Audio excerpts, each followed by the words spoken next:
Hey, we'll do a little quick live stream. I'll kind of show you what's going on here and throw in a couple little tips and tricks. So while I'm waiting to see if anybody jumps in, this is a YouTube channel, Prepping with Forage. We do all kinds of videos on preparedness, survival, self-sufficiency, urban homesteading, financial survival, things like that. Sarge is just a nickname. It is not a police rank or military rank. If somebody checks in, hopefully we can check our audio here. So I'm going to kind of show you, just take you around the property, show you what we've been working on. And if you tune in late, if you're doing the recap and you want to ask me any questions in the comments, we're going to try to do some Q&As in the future. But the neighborhood's fairly quiet right now. And remember, I kind of live in the suburb of a city, so it's kind of a rare thing. You have to take advantage of it and shoot when you can. Thank you to whoever just popped in. So what are we working on today? Well, we could start over there. It's all good. It's good to see you. Hey, I still have to I forgot to drop your thing in the mail. I'm gonna take care of that this week. I didn't forget about you. I just forgot to do it when I went to the post office this week. I'm doing a little gardening today, just kind of working on some stuff. I'll kind of start over here. So I'm going to flip the camera. Bear with me here just a second. All right, so this is where we're working today. Obviously, if you guys can see, this needs a lot of cleanup. Okay, so thank you. I appreciate that. So this here, that's just weed. I would have to look that up in my books. I believe that is an edible weed, but I can't remember the name of it off the top of my head. But so I got to do a lot of cleanup in here today, but that's not what we're really doing. You kind of see the little patch. This is my garlic patch, and the garlic is actually ready to harvest.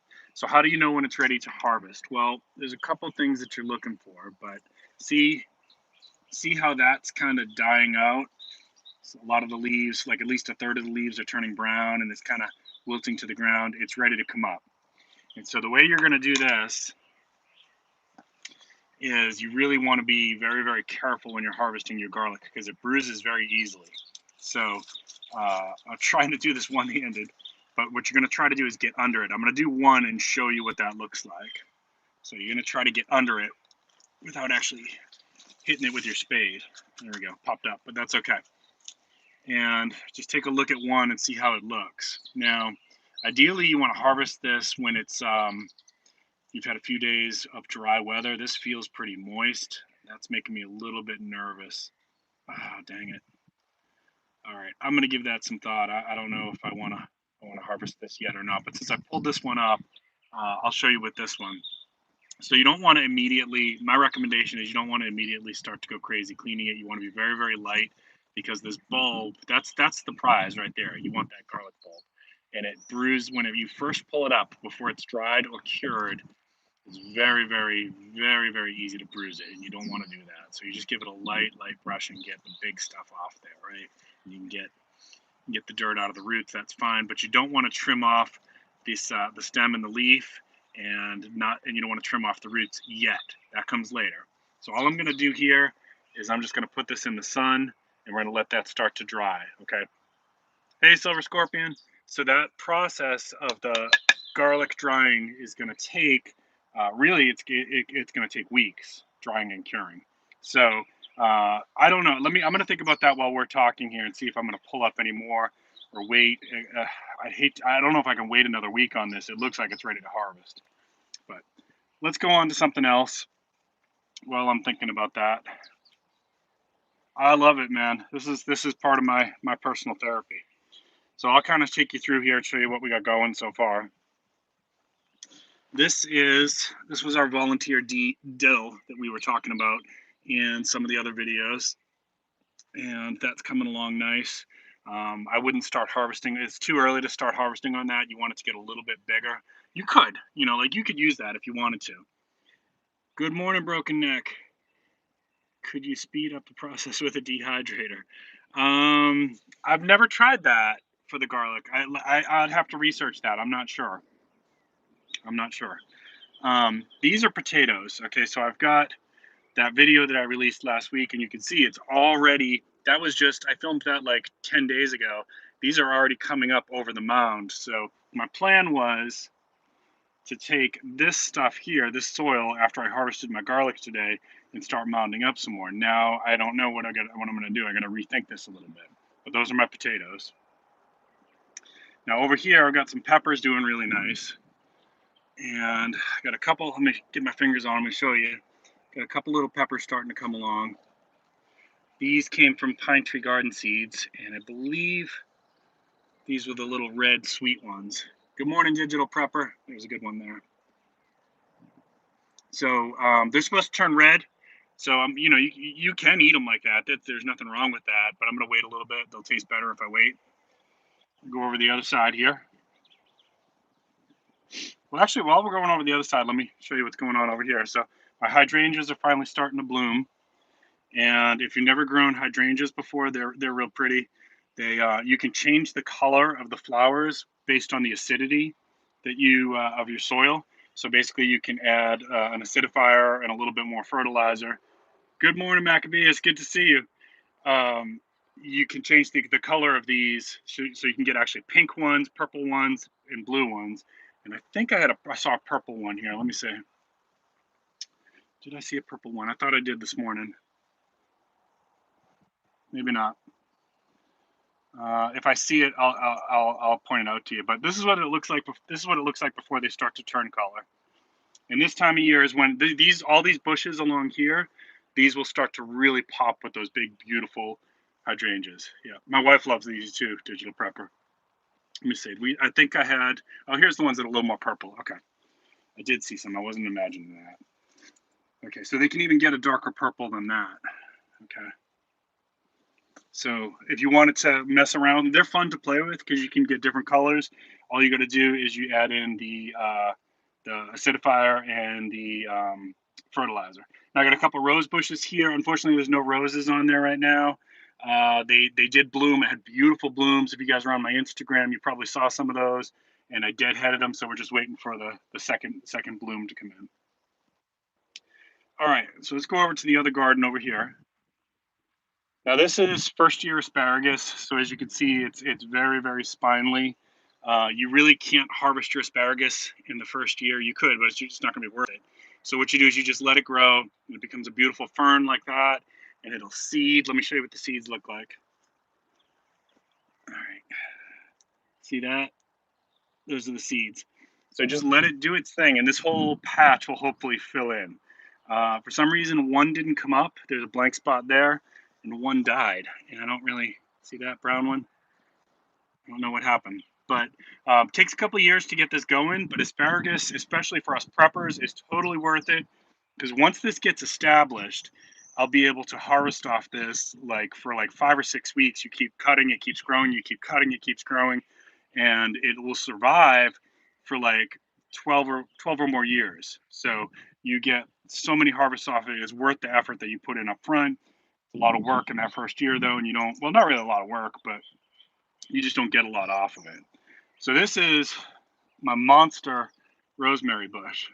And my neighbor said this thing has gotten so big that when the breeze blows, they can smell this rosemary in their yards. Um, I need to trim this, and I need to throw some of that in the dehydrator. So, yeah, that's another project. I'm gonna have to do that soon. All right, this is just some strawberries I started this year. Obviously, you're not going to get anything off that in the first year either. And this little stuff growing in, that's just volunteer dill. I let it go. It's no problem. Yeah, long-term goals. The rosemary will last through the winter, no problem. This thing is oh man, this thing's 5 years old now. And it'll just, if I didn't cut it back, it'll just keep coming. It'll take over this whole garden bed. All right, over here, I got a little bit of celery growing there that that's pretty much ready to pull. A little dollar weed stuck in with it. But let's see, you can start eating that now. That's fine. And what you're going to do for the celery, this is another one that you can get several harvests off of. You're just going to cut it down low, down where my pinky finger is, and you can eat that up there and let it keep growing back. Okay, my oregano, this is my monster patch of oregano. This is at least 3 years old. That is due for a big harvest too. I'm always trying to give that away to neighbors. What I'm gonna probably do this week is I'm gonna take a big harvest off of that. and bring that into work and just say anybody who wants free oregano can have free oregano. That's where I'm at. That stuff grows crazy down here, and I'm really happy for it. If you're watching this video, please consider giving me a thumbs up. I really appreciate it. If you have any questions about gardening, drop it in chat or drop it in the comments afterwards, and I'll do my best. If I can't answer it right now, I'll try to research it for you. All right, this is a little bit of basil I got growing. My wife is an American of Italian descent, and man, her sauce is off the hook, y'all. When I come home from work, if she's cooking her sauce with her red tomato sauce for pasta with some of that and some of that and some of the garlic from the garden, I swear to you, like it is the endorphins in my head start popping off like crazy. It is the most unbelievable smell. It just it's like pure happiness. All right, I'm not lying. But I wish I could have y'all over for one of her spaghetti dinners. All right, let's go over here. You guys have seen this before. Good morning, Family Man Prepper. We got a little bit of, this is Adam and that's Eve. Those are my fig trees. They're very, very young. But I think I got some figs starting, which is really weird. They're kind of young for this. I probably should pinch those off. Do you see those where my finger is? But we'll just let it go. I mean, I don't stress about this stuff. If I get them, I get them. This was that pumpkin plant that you saw in a couple of videos ago that was volunteered because I was using some of my compost, and I transplanted it. I didn't send it back to compost. I transplanted it. So obviously it's doing pretty good. You could actually eat these flowers. I'm leaving it be. We'll see if we can get some pumpkins growing on that. This is a wild grapevine. I didn't plant that. That was a volunteer. Cool thing about this property, even though I'm living in a suburban setting, like there's a lot of volunteers on this property. Like there's a lot of edible food already here. Curing process for garlic. I don't know. I'm gonna have to research that. I really am not sure about that if I can speed it up. And it would probably be very, very, very stinky. It's very, very strong when you're curing it. The smell of the garlic, and I like the smell of garlic, but when you're curing it, it is extreme. Like I usually do it in my garage, and like you go out there, and it smells like a field of garlic. All right, this is a hugel mound. So if you watched my Earth Day video, I talked about this. So what you can see is there's a tree stump under here. I just dumped some compost and dirt on top of it, and then I planted. These are all edible flowers when they flower. So there's like calendula in there and a couple others that are all edible. So I just planted it into there. I did this in Kentucky as well. Worked really, really well. It's just a fun little project. It's low maintenance. You don't have to do anything with it, and it'll just kind of grow on its own. Excuse me. No, Mac. It may be more than 12 years. I'm not sure. It may be. I've heard as much as 20 years. So you may get a lot more than 12. All right. So then this is a peach tree I planted this year. This was my Earth Day planting. I actually have a peach on here somewhere. Let's see if I can find it. I saw it earlier today. There it is, down the bottom. I got one little peach on there. All right. What else do I got to show you? So I'm gonna backtrack here. Okay. Now these are those dewberries that you've seen in a few of my videos. The squirrels are getting to them before I can, which I don't care. But it's kind of cool that they're here. This here is several years old, and it's honeyberry. I've not been able to get it to grow more than a few inches tall. I really want that to grow. It's one of those like experimental projects that I was hoping would do better. I'm gonna show you my blackberries over here in a second. So I got another rose bush over here. So rose bushes, I really do recommend everybody consider planting them. The leaves are edible, the flowers are edible, the hips are edible. There's no flowers on here right now because, like I said, it already bloomed. This one already bloomed as well, and I deadheaded it, so we're just waiting for the second group of blooms to come in. All right. Nobody's got any gardening questions today? All right, so over here I'm building a little bit of a blackberry patch, and I kind of zoom in here, show you what we got going on. So they're definitely not ready yet, but there's a blackberry there. This here and there, it still comes up in Old Farmer Homestead. I found it does best in full sun. You talking about asparagus or the honeyberry? There's a blackberry there, so you can see I just started this like 2 years ago, this patch, and I try to add a couple more each fall, trying to get this going. So if you've never grown blackberry before, what will happen is these vines in the wintertime will die back. You can actually cut them all the way to the ground. So all this is new growth this year. Oh, asparagus. Okay. Well, it's definitely getting full sun over in my patch. So what I do is I add a few more blackberry plants to this every year, and in 5, maybe 10 years, this will all be like a full grown, up to the top of that fence line there, a full grown blackberry border. These are the thornless varieties, and once that gets going, you get tons and tons of them. Still kind of juvenile there. I'm going to take you around the side of the house here, and I'll show you what I got going on the other side and in the front. And look at that, we got a little wild edible there. Everything you have to be. So we don't have, it's all good. We don't have too many deer here because I'm in the suburbs, but we do have other little pests like raccoons and things like that. And the squirrels definitely will eat a lot of your berries. All right, so those of you guys who have been watching my live streams, that's a wild edible. See if you can name it. Take a good look, and then I'm going to go around to the side of the house. See if anybody recognizes that one.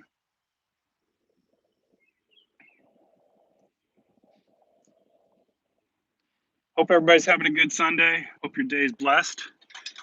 If you all have family, enjoy a little bit of family time. All right. Got another little patch of rosemary here, and I thought this was garlic. I did some research. I actually think it's false garlic. I'm not sure if that's even edible or not. It just kind of grew in with the rosemary. That was much bigger. I actually hacked it back a little bit. And here's my lemon trees. Okay. I have, let's see. Oh, that's interesting. That's not part of the lemon tree. It's kind of sneaking its way in there. This is, let me see, I found one lemon earlier, so I got one little lemon growing there. There might be other ones mixed in there. Now, lemon trees are fun, but man, are they thorny. I mean, look at that. Let's see if I can, look at the thorns on that thing. I cut the crap out of myself when I'm messing with that. All right, and then I got a couple of little of these sprinkled around the property. These are just flowers, kind of attract some more pollinators. And I got one more thing to show you. All right, and then around the front, because I don't live in an HOA that wouldn't allow this, I plant blueberries, right? So blueberries are coming in nice, good crop this year. You got rabbits, pretty good. They survived the frosts, so real happy about that. This ought to be a good crop this year. Definitely enough to do a pie or something like that. But this one, right? This one's loaded with them. Okay. So we haven't had much rain this year, so I've had to, with blueberries, you got to keep them pretty hydrated because you want them to be juicy. So as you can see, I got the hoses and the sprinklers out here. I've been hitting these just about every day. We finally got a little bit of rain. Look at all those. It's a good crop. Now, when you get a late winter, you guys know you got to cover that stuff up if it's in bloom or if it's in berry production. And I've got some videos out there about the frost blankets, which worked really well. Obviously, you can see the results kind of speak for themselves. Now, after I pick the berries, what I'll do is I'll come through here and I'll prune this all down. What that does, that encourages new growth and stimulates more berry production for next year. Thank you. Appreciate that, Silver Scorpion. And that's pretty much what I got going this year. I actually toned it back. I was finding, I'm going to flip the camera here for you in a second. I was finding that it was getting really hard for me with my full-time job and my side job to stay on top of this. So I cut back a little bit. Let's see. So I cut back a little bit, and hey, Prepper Days. Now you guys need to check out Prepper Days' garden. He's got all kinds of cool stuff that I don't even grow. He's got bananas and all kinds of really cool stuff. But I cut back this year because it was getting to be too much, and Tomatoes, I just didn't even do tomatoes this year. I'm probably just going to get those from the farmer's market or trade with somebody from work. So I did the stuff for me this year that I know grows really, really well on my property, and that was low maintenance. Of course, I've got plenty of seed stock saved back, and that's going to be some other videos on, you know, the importance of making sure you have a good collection of heirloom seeds as a prepper. But one of the big mistakes I see in the prepping community is don't start to learn this stuff after SHTF. Don't do that. There's a huge learning curve to gardening. It is not as easy as people think. I have stuff go wrong on mine, and I've been gardening basically since I was like 4 years old. My mom taught me. Low maintenance is a good way to go. Thank you for the compliment on my rosemary bush. Appreciate that, family and prepper.